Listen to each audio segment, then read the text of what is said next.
We are here reflecting and debating on the actions due to the contribution of your children.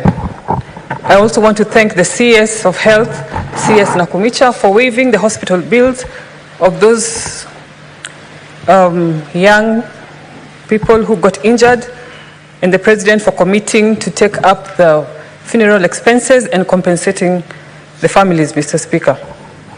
It is also very concerning the silence of the IG of Police, Mr. Koome. We are yet to get a comment from him on the happenings of this country in those 2 weeks that we witnessed unprecedented actions by our young people. Mr. Speaker, the country is experiencing a youth bulge. 75% of our population is people below the age of 35 years, Mr. Speaker, and that is not necessarily a bad thing, because it means that we have a large workforce that, if put into use, can give us great dividends of the economy, Mr. Speaker. And when the President, His Excellency William Samoei Ruto, took out of office, when he assumed office as the President of Kenya, we have seen deliberate efforts that are aimed at utilizing that youth bulge, Mr. Speaker. The affordable housing project currently is employing between 140,000 youth to 200,000, Mr. Speaker. And you can see that he had thought about this large number of youth. Another program, Mr. Speaker, of the Finya computer utoe dollar that has been made fun of in this country. It is a program that, if utilized well by our young people and if taken up, can end up turning them into taxpayers, and they can make use of their skills. Because, Mr. Speaker, every year we are churning out between 600,000 and 700,000 young people from our universities, from our TVETs, from our high schools. They come and join the job market, and they don't find employment that is commensurate to their training and aspirations, Mr. Speaker. But another thing that the President has been doing, it is the export of labor. And I've also heard people criticizing this program, saying that we want to make it at home. We can make it at home, and we don't have to export labor to other countries, Mr. Speaker. I want to say that there are families in this country who are poverty-ridden, and all they survive on is sending a member of their family outside the country, Mr. Speaker. One of the leading countries, the Philippines, one of their biggest economy contribution that contributes to 12% of the GDP is a labor export, Mr. Speaker. And those efforts have been done by that country deliberately. And that is what the President has been trying to achieve. I want to challenge the youth. Now that we have affordable fertilizer, we have vast land, available land, agricultural land in the country, I want to challenge them to get involved in agribusiness. That there is huge potential in agribusiness, and you can become self-employed, and you can be part of the nation building in that way. Here in Nairobi, our young people are usually used during the political process. We rely on them heavily for campaigns. They are a tool for creating hype for us candidates. But when you get into office, for example, your hands are tied because you want to help them, but the available opportunities are not that many. Mr. Speaker, if I opened for you my DM, my Instagram direct message now, the amount of messages people requesting me or begging me to assist them get employment, Mr. Speaker. And I have observed this over time, and I have been wondering, I've been asking myself, how long can we sustain this kind of desperation among the youth?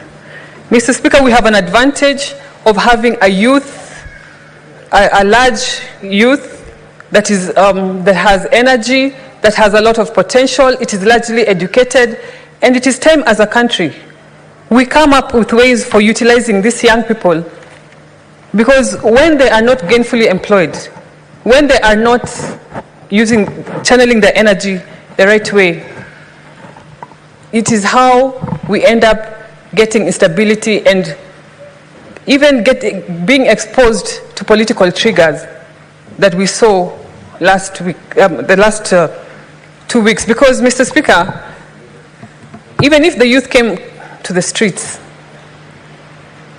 they were coming to the streets because of a lot of other reasons. Lack of employment for them and their mothers, and a myriad of reasons that took them to the streets. Because, truth be told, the finance bill had very little to do with it. And the misinformation that was also in the streets, in the youth that took to the streets, was noticeable, Mr. Speaker. Because I saw ladies carrying placards protesting the increase of taxes on sanitary products and or diapers, Mr. Speaker, which is not the truth. Who in their right senses can dare tax sanitary towels and diapers in Kenya, Mr. Speaker? The thing that the government wanted to achieve by introducing an eco-levy on imported sanitary towels and diapers from China, the substandard ones, the bad quality ones, is to have us be self-sufficient in that field, because, truth be told, there is a huge demand for pads and a huge demand for diapers. So if we start and if we grow that industry, it will create jobs for our people, and it is these young people who took the streets are the ones who are going to benefit. Instead of that labor going to the Chinese youth, it will end up being the Kenyan labor that we are utilizing, Mr. Speaker. Mr. Speaker, I am on record before this House as tasking the Finance Committee to give me, or to give this House an audit on how many of our young people have benefited from the AGPO program. And I wanted to know, in our parastatals, in our county governments, how many youth people are getting tenders that rightfully belong to them, Mr. Speaker. And we have to interrogate these opportunities that are already available, that the youth that are not going to our young people and wrongfully going to the wrong hands, and we end up having the situation like the one we had. And on the finance bill, Mr. Speaker, I am one of those people who can swear by the President of this country, His Excellency, Dr. William Ruto. I believe that the intentions of the President were in the right place with that bill. I want to disagree with Senator Shakila, who claimed here that the President is a perpetrator of corruption. And it's only that this debate is interrupted, and that's why we did not raise a point of order. But nothing can be further from the truth, Mr. Speaker. Mr. Speaker, the President's intentions are in the right place. In that same finance bill, tea packaging had been exempted from the 16% rate that previously attracted. Eco-levy was placed on every finished product that comes to this country, together with raw materials, potatoes, eggs, onions, and all that, Mr. Speaker. These are measures that we should all support, but we all agree that the information and the communication team of the president and of the government did not disseminate this information to the ground, because I am sure if that had been done, we would have gotten more support, and the people who took advantage of our young people politically to settle political scores or aspirations could not have found that kind of number that they got from our young people, Mr. Speaker. And speaking of misinformation, I am one of those people who bore the brunt of the misinformation about the finance bill, even on social media, Mr. Speaker. I have lost in my Instagram more than 10,000 followers because I was involved in a conversation on my comment section. A lady came to my page asking me, how can you as a woman support a bill that proposes to tax sanitary towels? And so I responded to try and explain to her that that is not the case, and locally manufactured sanitary towels were not going to attract the eco-levy. And so she asked me, which local sanitary towels do you use, Karen? And I responded to her, I use tampons. Because, Mr. Speaker, I use tampons. And that was taken as arrogance, as how dare you. You see, but this is stemming from misinformation, Mr. Speaker. And I have earned myself a new name in this country as Shori for tampons, Mr. Speaker. You'll come across it on social media. They are calling me Demo Tampons, Shori wa tampons. They even told on me to the president when he was holding the X-Space, he was engaging the young people. They told him that some of the leaders under you are very arrogant. Senator Karen Nyamu is very, very arrogant, based on my statement saying that I use tampons. And Mr. Speaker, this is the first time, because of this finance bill supporting the government position, this is the first time in my life that I am being called arrogant, Mr. Speaker. Those who know me, those who have had the chance to interact with me, will speak of my humility, will speak of my person, my persona, my down-to-earth nature, and far from it. And far from it. And if I was misunderstood, because I certainly was, I want to say to the youth of Kenya, to the women of Kenya who got angry by my statement, that I don't withdraw because I use tampons, but I am sorry for angering you, and I am one of those fighters of the young generation. And I know they were very disappointed that I did not join in this what they were agitating for against the finance bill, but it is because I believe in the President, William Samoei Ruto. And it is up to me to convince you young people that our President has the best intentions for this country. It is not up to me to join you in your misinformation. It is up to me as an ambassador of this government to show you and to win you over and to tell you, be patient. The President is working. He has shown a lot of goodwill so far.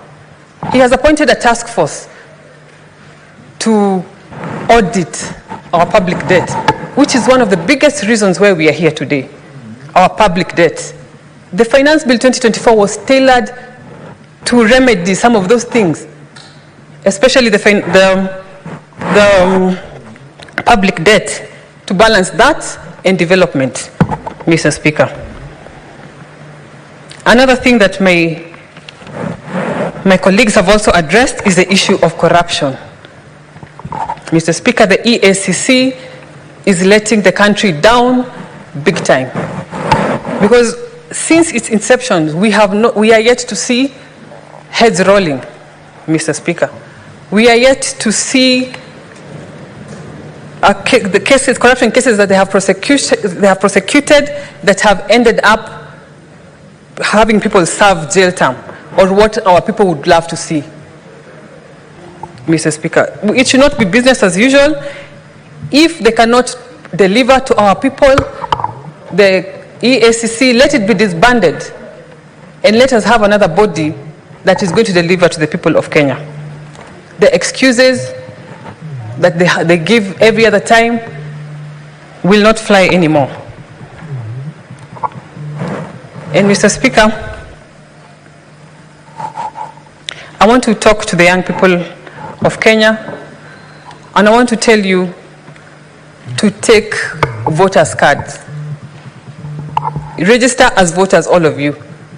The voice that we had, your voice that we had, it will be more powerful if it is heard through the ballot box, Mr. Speaker. And I want to assure you that in 2027, you will have no better candidate. You will agree with me that you will have no better candidate than His Excellency William Samoei Ruto. The other day he said, the measures he's taking now are akin to a cut, an examination cut. And in the fullness of time, in 5 years, he is going to sit for the exam. And on that time, when that time comes, I know you will all agree with me.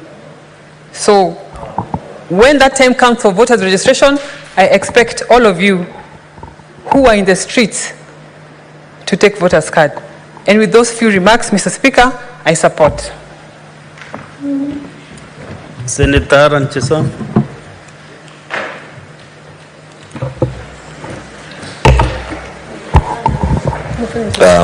Thank you so much, Mr. Speaker, for also allowing me to make my contribution on the state of the nation. First, Mr. Speaker, let me just first start by conveying my condolences to the families that lost their loved ones in the current maandamano, and also wish a quick recovery to those ones who got injured.